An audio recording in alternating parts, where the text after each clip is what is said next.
Historia del siglo XX.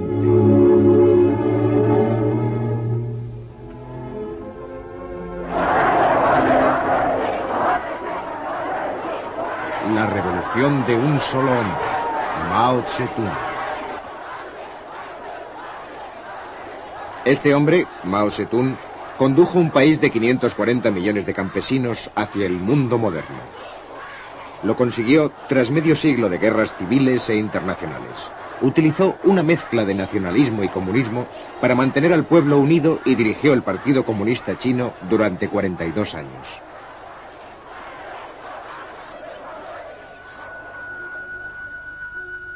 Mao tenía 7 años cuando dio comienzo el siglo XX. Su padre era un campesino propietario de tierras. Mao era un muchacho inteligente y su padre quería que llevara la contabilidad de su hacienda, pero él tenía otros planes.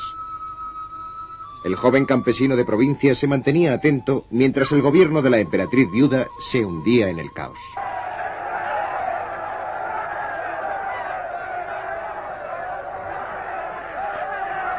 En 1912 se formó el Kuomintang, un partido popular dirigido por Sun Yat-sen. Mao Zedong, primero estudiante, después profesor y posteriormente bibliotecario, estudió historia y política en profundidad. Mao empezó a tomar conciencia de lo mal gobernada que estaba China. La mayoría de sus puertos e industrias estaban en manos de poderes extranjeros. Shanghái, controlado por británicos y franceses, era el mayor de los puertos chinos.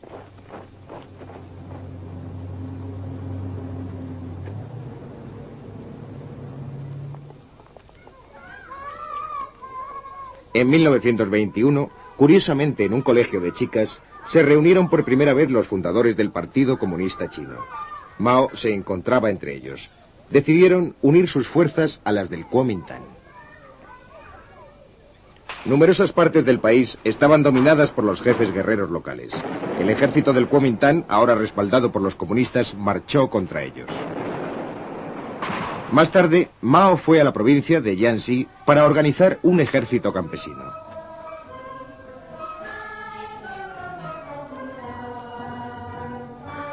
En Jiangxi, Mao confirmó su opinión de que el campesinado era la clave de la revolución en China.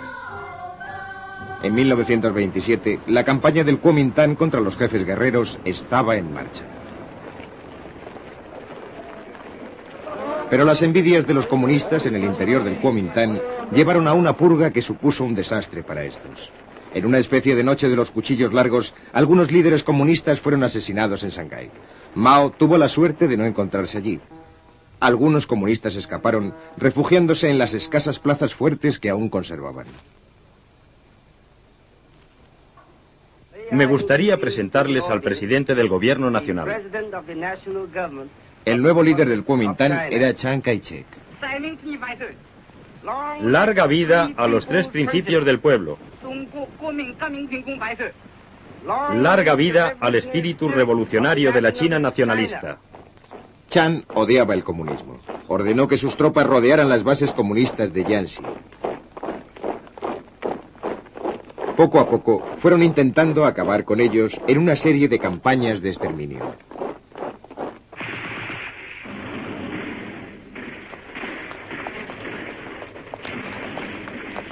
En 1934, Mao se dio cuenta de que su ejército rojo debía luchar o morir.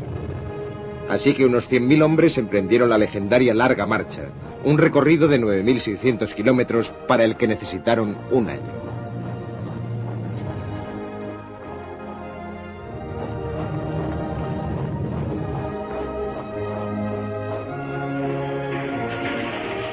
Las fuerzas del Kuomintang hostigaron a los participantes en la marcha. Durante esta, en una ciudad llamada Shunji, Mao fue elegido presidente del Partido Comunista Chino. Entonces, para eludir al Kuomintang, las tropas comunistas se dividieron. Mao condujo uno de los ejércitos.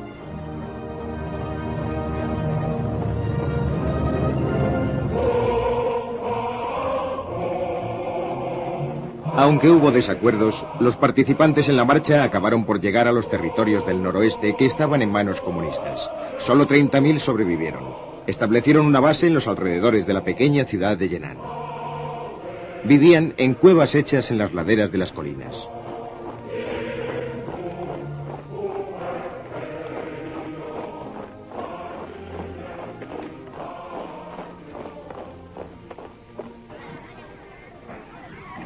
Un joven periodista americano, Edgar Snow, consiguió llegar hasta Mao en Yenan. Cuando Mao empezó a hablarme de sus planes sobre el futuro de China y la revolución, al principio me pareció un poco fantasioso porque él solo dominaba un territorio muy pequeño y tenía pocos hombres. Pero la forma en que me explicó su programa y sus ideas era tan lógica y convincente que al final acabé pensando que realmente se trataba de un presidente excepcional. Edgar Snow también filmó al ejército de Mao.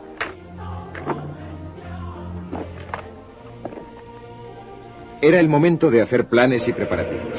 Sus soldados fueron entrenados para divulgar un mensaje político, que los campesinos no tenían por qué pasar hambre y ser explotados, que China podía ser gobernada con justicia. Los campesinos nunca habían visto a los soldados portarse así. Ayudaban a la gente, pagaban por las cosas que necesitaban, dejaban todo limpio, respetaban a las mujeres y no destruían los sembrados.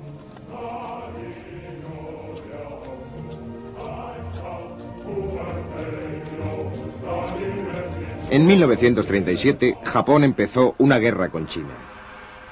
Ahora Chiang Kai-shek y los comunistas se enfrentaban a un enemigo común.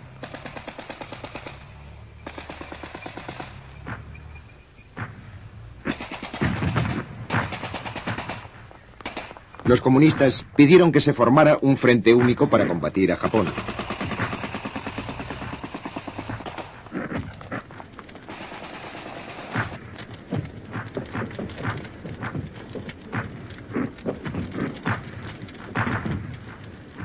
Los americanos y los británicos que apoyaban al Kuomintang pidieron a Chiang Kai-shek que aceptara la capitulación japonesa en 1945.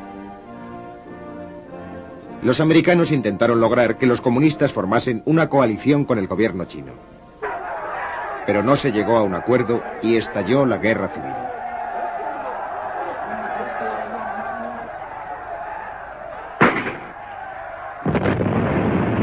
En un primer momento, el Kuomintang era muy superior numéricamente y tenía armamento más moderno, pero sus tropas estaban mal entrenadas y mal pagadas. En el verano de 1948, el Kuomintang ya había empezado a perder terreno. Mao eligió a Lin Piao como comandante para planear el ataque final. Unos meses más tarde, el Kuomintang se encontraba en franca retirada. Las tropas restantes se refugiaron en la isla de Taiwán, donde los americanos siguieron prestándoles apoyo. Para Mao Zedong se acercaba el momento por el que había luchado y hecho planes durante más de 20 años.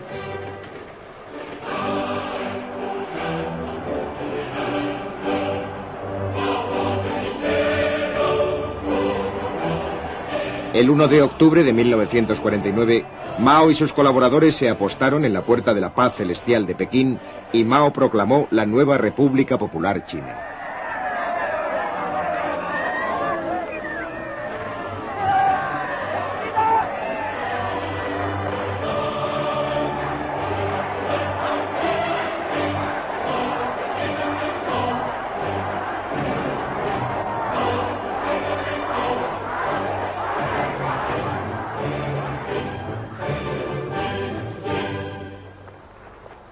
La situación era muy grave. China pasaba hambre y estaba en ruinas. Mao y sus colaboradores empezaron a actuar con energía. Los grandes propietarios de tierras, en especial los que habían utilizado la violencia con los campesinos, fueron condenados por los tribunales populares. A muchos de ellos se les sentenció a muerte. Las escrituras de sus posesiones fueron quemadas y sus tierras se repartieron.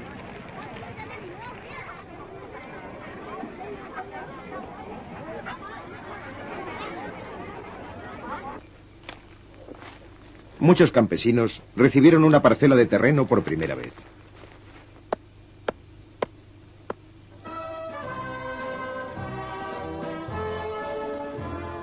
En Moscú, Stalin se entrevistó con Mao y le ofreció ayuda. Se envió a técnicos soviéticos para que ayudasen en la construcción de embalses, puentes, fábricas y ferrocarriles.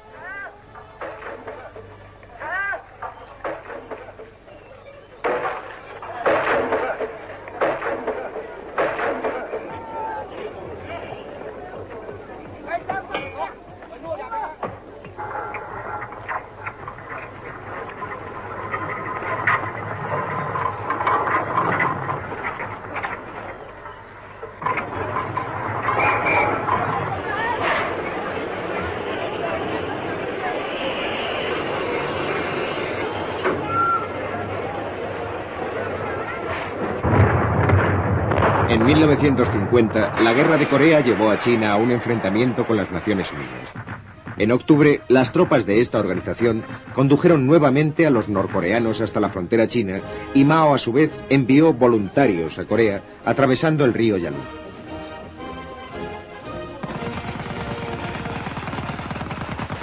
En un primer momento, las fuerzas comunistas chinas consiguieron vencer a las de las Naciones Unidas. En el interior de China, la guerra provocó una campaña contra todos los extranjeros.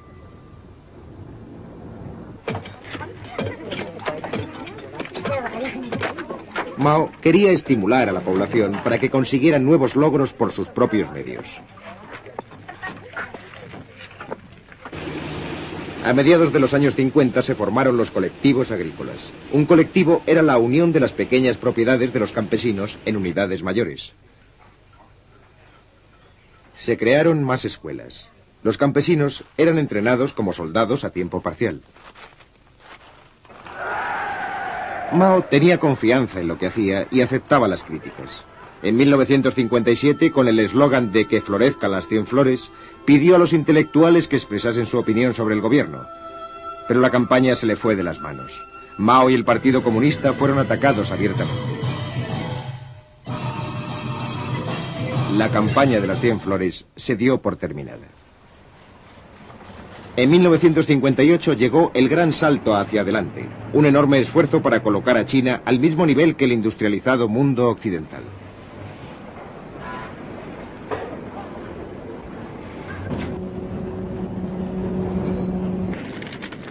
Se establecieron disposiciones para crear industrias en el campo.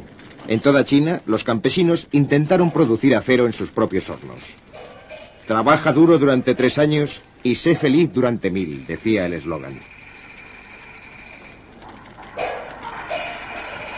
Sin embargo, el gran salto hacia adelante no consiguió producir los resultados esperados. China no podía ir tan deprisa como querían sus líderes. Así que, aunque Mao mantuvo su puesto clave como jefe del partido, un burócrata, Liu Shaoxi, se hizo cargo de la presidencia del país. El fracaso del gran salto supuso un retroceso para China y 3 años de condiciones climáticas desfavorables y malas cosechas empeoraron la situación. La gente pasaba hambre. A pesar de las dificultades, el sistema de racionamiento evitó las muertes por inanición.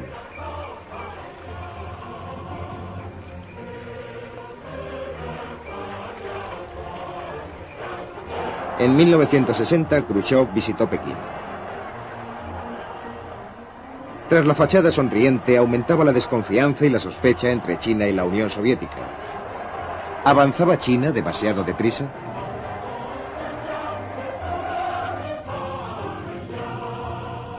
La Unión Soviética rompió la promesa de entregar a los chinos una bomba nuclear. Sus diferencias fueron en aumento. Los soviéticos hicieron regresar a sus técnicos, provocando un retroceso importante en los planes de industrialización. A pesar de ello, en 1963, sin su ayuda, China hizo estallar su primera arma nuclear.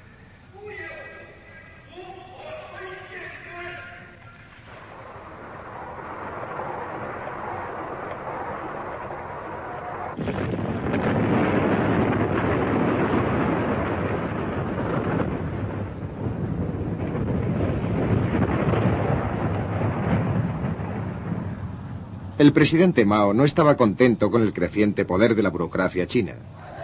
En 1966 trató de acabar con ella, dando comienzo a una revolución cultural por todo el país. En un pequeño libro rojo expuso sus pensamientos sobre cómo se debía vivir y trabajar. Lin Piao, al que entonces se consideraba futuro sucesor de Mao, habló a miles de jóvenes guardias rojos en Pekín.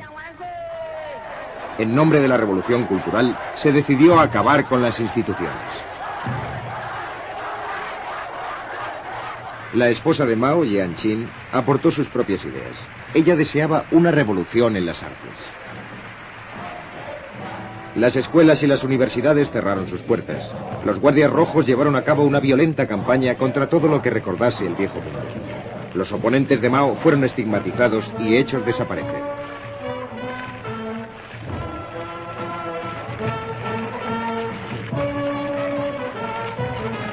Los acontecimientos fueron tomando proporciones excesivas.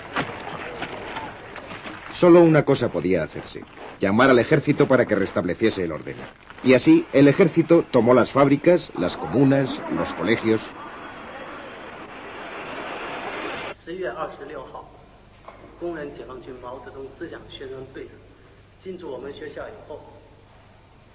Cuando el caos de la revolución cultural hubo pasado, el objetivo de Mao fue rehacer el país.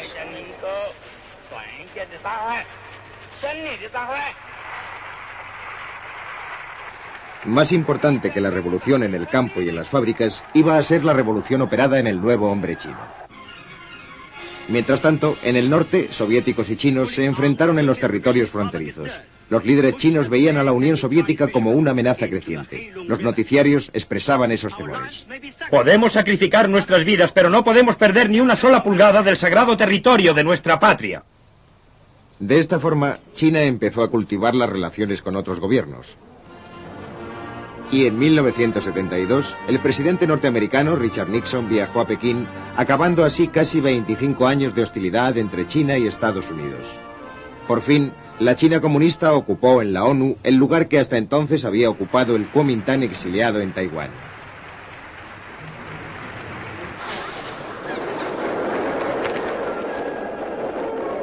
Ahora Mao tenía ya más de 70 años y estaba enfermo. Sin embargo, igual que otros hombres como Zhou Enlai, había luchado por la revolución y quería que ésta siguiese adelante.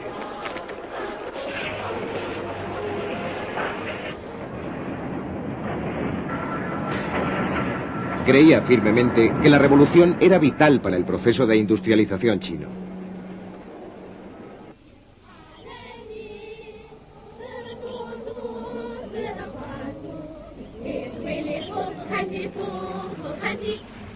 Las comunas, alguna de ellas de hasta 60.000 miembros, habían reemplazado a los colectivos agrícolas.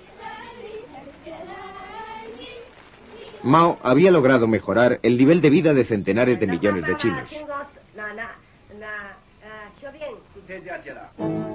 Para todos ellos, Mao sobresalía entre otros líderes.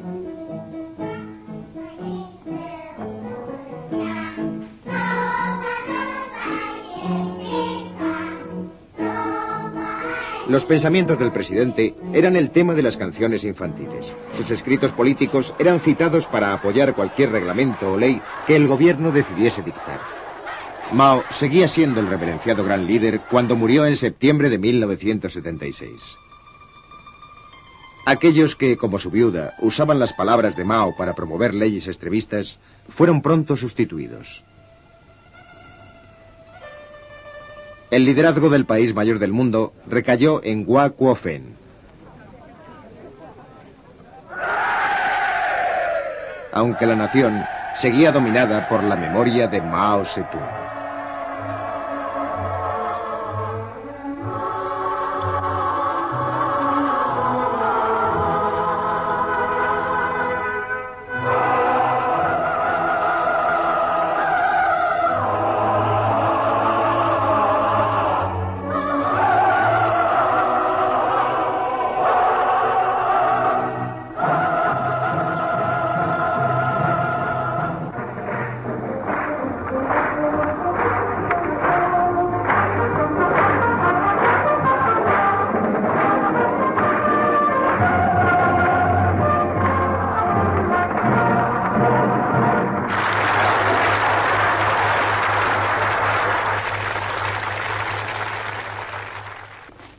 Muchos campesinos recibieron una parcela de terreno por primera vez.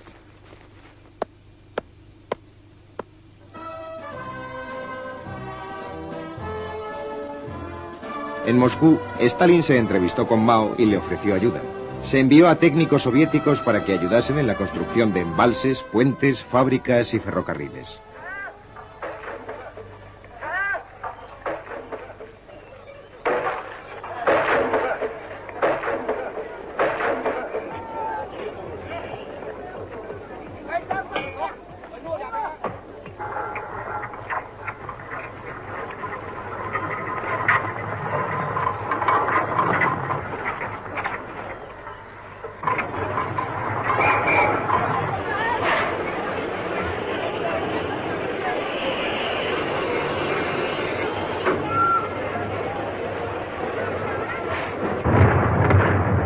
En 1950, la Guerra de Corea llevó a China a un enfrentamiento con las Naciones Unidas. En octubre, las tropas de esta organización condujeron nuevamente a los norcoreanos hasta la frontera china y Mao, a su vez, envió voluntarios a Corea atravesando el río Yalu.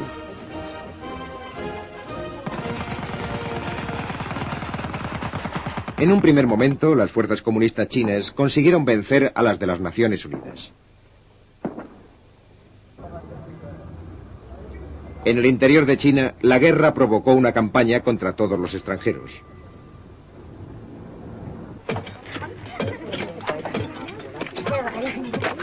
Mao quería estimular a la población para que consiguieran nuevos logros por sus propios medios. A mediados de los años 50 se formaron los colectivos agrícolas. Un colectivo era la unión de las pequeñas propiedades de los campesinos en unidades mayores. Se crearon más escuelas. Los campesinos eran entrenados como soldados a tiempo parcial. Mao tenía confianza en lo que hacía y aceptaba las críticas. En 1957, con el eslogan de que florezcan las 100 flores, pidió a los intelectuales que expresasen su opinión sobre el gobierno. Pero la campaña se le fue de las manos. Mao y el Partido Comunista fueron atacados abiertamente. La campaña de las 100 flores se dio por terminada. En 1958 llegó el gran salto hacia adelante, un enorme esfuerzo para colocar a China al mismo nivel que el industrializado mundo occidental.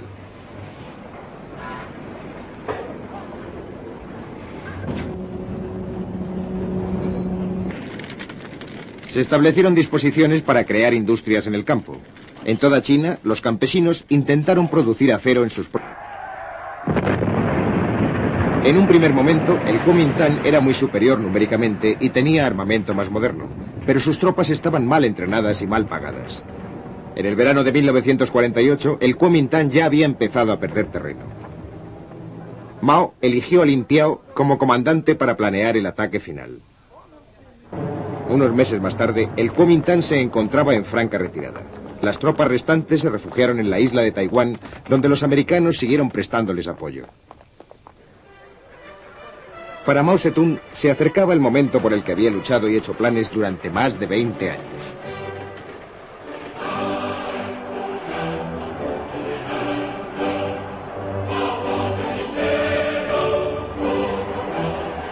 El 1 de octubre de 1949, Mao y sus colaboradores se apostaron en la Puerta de la Paz Celestial de Pekín y Mao proclamó la nueva República Popular China.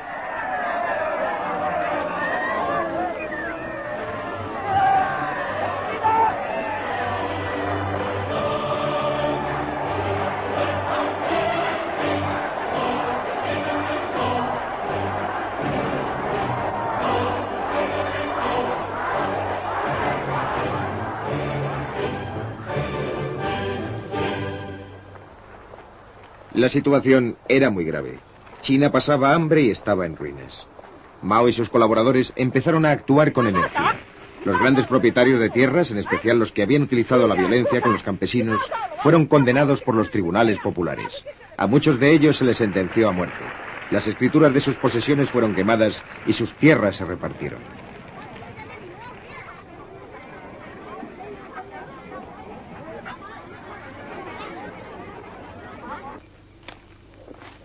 Muchos campesinos recibieron una parcela de terreno por primera vez.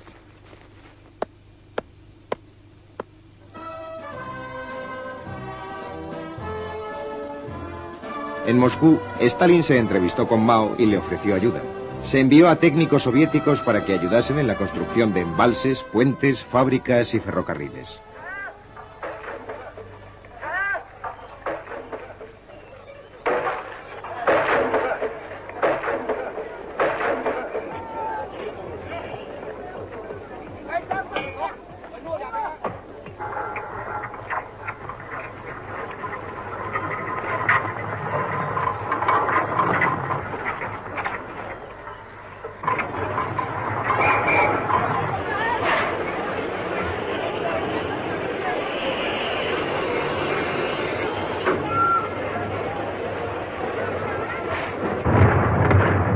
En 1950, la guerra de Corea Tras la fachada sonriente aumentaba la desconfianza y la sospecha entre China y la Unión Soviética. ¿Avanzaba China demasiado deprisa?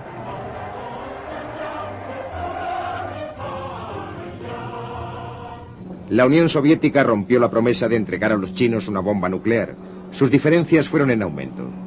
Los soviéticos hicieron regresar a sus técnicos, provocando un retroceso importante en los planes de industrialización.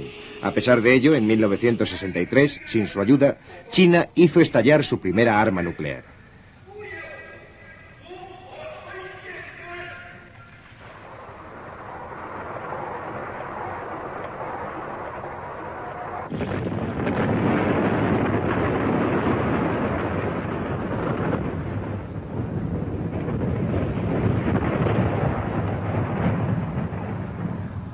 El presidente Mao no estaba contento con el creciente poder de la burocracia china. En 1966 trató de acabar con ella, dando comienzo a una revolución cultural por todo el país. En un pequeño libro rojo expuso sus pensamientos sobre cómo se debía vivir y trabajar. Lin Piao, al que entonces se consideraba futuro sucesor de Mao, habló a miles de jóvenes guardias rojos en Pekín. En nombre de la revolución cultural, se decidió acabar con las instituciones. La esposa de Mao, Jiang Qin, aportó sus propias ideas. Ella deseaba una revolución en las artes. Las escuelas y las universidades cerraron sus puertas. Los guardias rojos llevaron a cabo una violenta campaña contra todo lo que recordase el viejo mundo. Los oponentes de Mao fueron estigmatizados y hechos desaparecer.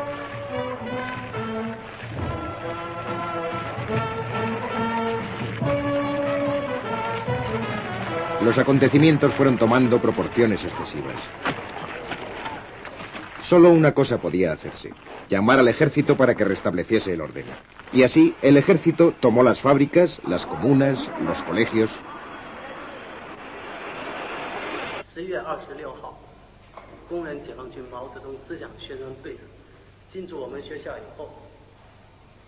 Cuando el caos de la revolución cultural hubo pasado, el objetivo de Mao fue rehacer el país.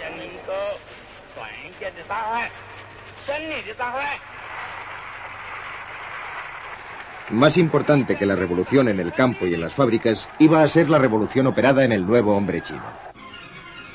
Mientras tanto, en el norte, soviéticos y chinos se enfrentaron en los territorios fronterizos. Los líderes chinos veían a la Unión Soviética como una amenaza creciente. Los noticiarios expresaban esos temores. Podemos sacrificar nuestras vidas, pero no podemos perder ni una sola pulgada del sagrado territorio de nuestra patria. De esta forma...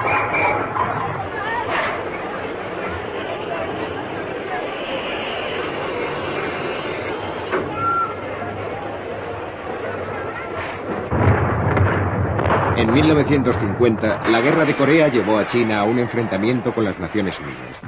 En octubre, las tropas de esta organización condujeron nuevamente a los norcoreanos hasta la frontera china y Mao, a su vez, envió voluntarios a Corea, atravesando el río Yalu.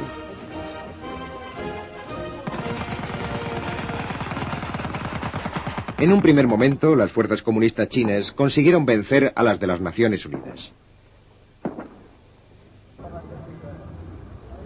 En el interior de China, la guerra provocó una campaña contra todos los extranjeros.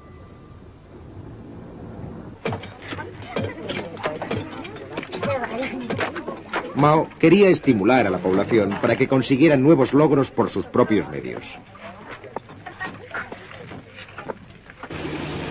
A mediados de los años 50 se formaron los colectivos agrícolas. Un colectivo era la unión de las pequeñas propiedades de los campesinos en unidades mayores. Se crearon más escuelas. Los campesinos eran entrenados como soldados a tiempo parcial.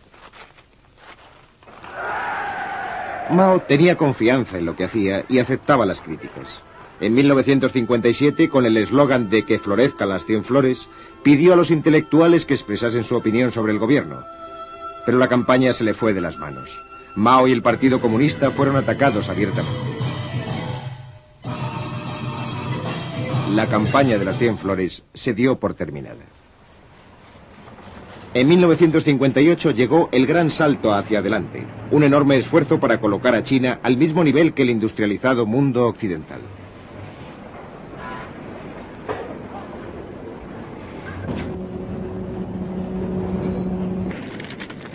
Se establecieron disposiciones para crear industrias en el campo.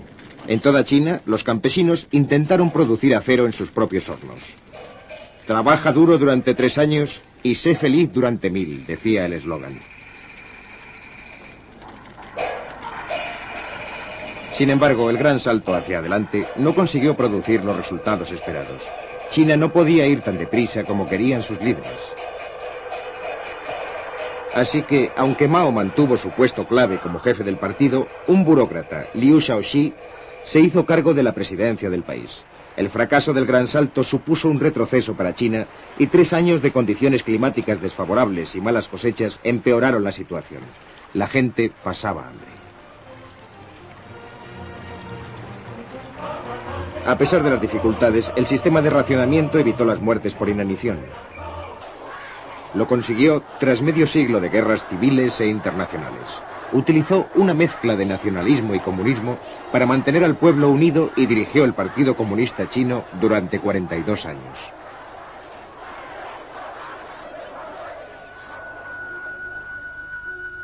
Mao tenía 7 años cuando dio comienzo el siglo XX. Su padre era un campesino propietario de tierras. Mao era un muchacho inteligente y su padre quería que llevara la contabilidad de su hacienda, pero él tenía otros planes. El joven campesino de provincia se mantenía atento mientras el gobierno de la emperatriz viuda se hundía en el caos.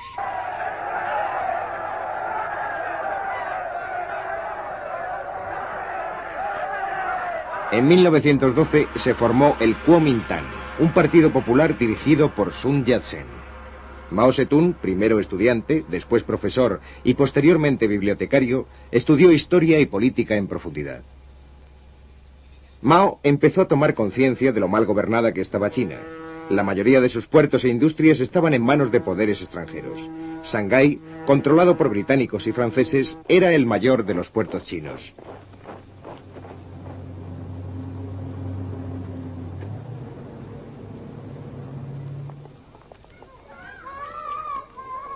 En 1921, curiosamente en un colegio de chicas, se reunieron por primera vez los fundadores del Partido Comunista Chino. Mao se encontraba entre ellos. Decidieron unir sus fuerzas a las del Kuomintang. Numerosas partes del país estaban dominadas por los jefes guerreros locales. El ejército del Kuomintang, ahora respaldado por los comunistas, marchó contra ellos. Más tarde, Mao fue a la provincia de Jiangxi para organizar un ejército campesino.